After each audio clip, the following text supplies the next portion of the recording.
Vivian Medrano, aka Vivziepop, is one of the most controversial showrunners in recent animation history.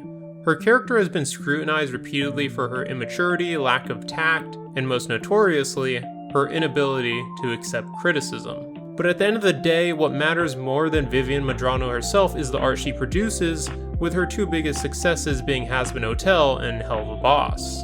Hell of a Boss has many, and I mean many, criticisms labored towards it for writing inconsistencies, and many were worried that this flaw would be replicated when Hazbin Hotel was released. Well, the full season of Hazbin Hotel is out now, and unfortunately, one of Medrano's ugliest and arguably most offensive writing flaws has shown itself again. Before Hazbin Hotel had even released, there was a massive backlash against the show for there being a musical section that supposedly glorified the sexual assault of a character named Angel Dust.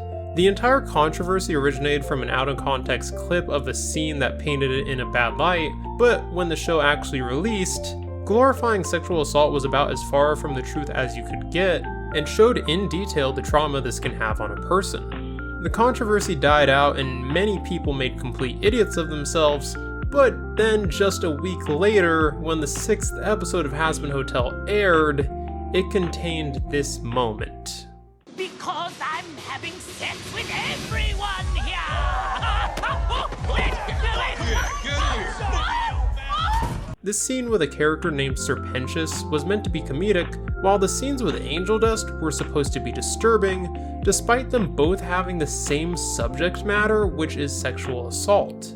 How does it make sense when one of the most focused on and heavy topics in the entirety of Hazbin Hotel, which warranted a full episode, can depict sexual assault as one of the most cruel and unforgivable acts you can commit upon someone, only for 2 episodes later for it to be turned into a complete joke? And like I said earlier, this isn't a new oversight for Vivian Medrano. She has done the exact same thing with body images in Hell of a Boss, where an ongoing joke about one of the supporting characters is played up for laughs multiple times throughout the series, only for the most recent episode to use the same subject matter to make an antagonist seem more despicable. And for those of you who are defending what happened to Serpentious in episode 6, since he did get himself in that situation, and from an onlooker's perspective he made it seem like he was being completely consensual, then please tell me what the signature that Angel Dust left on Valentino's contract is supposed to represent.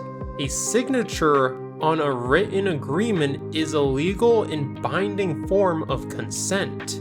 As far as any onlooker would know, Angel Dust willingly put himself in the position he is in now, just like Serpentious did. Look, I don't care if Vivian wants to use body image or sexual assault for laughs or to tell a serious message, but you can't have them serve as both in the same series. Just because from the viewer's perspective we can see the negative mental effects matters like these have upon the characters subjected to them, does not justify it happening to characters who we can't see those same negative effects happening to. Which again, it's ironic that I even have to say this, because isn't what I just said the entire message of episode 4, where Angel Dust repeatedly pretends like he's okay and avoids talking about the subject with someone else? I genuinely am amazed that someone on the writing team didn't point this out. This isn't like Hell of a Boss, where episodes take months to come out, and over such a vast period of time it can become more difficult for the show to be consistent with its messaging. This is a fully funded show on Amazon Prime that only had a single episode gap between these 2 scenes. If Vivian or even anyone who works with her had listened to the criticism she got from her fans about the body image messaging in Hell of a Boss, this issue repeating itself could have completely been avoided, and I hate even having to say that because it doesn't take much critical thinking or rewatches of the episodes to notice such a baffling inconsistency with the tone the show is portraying when representing sexual assault.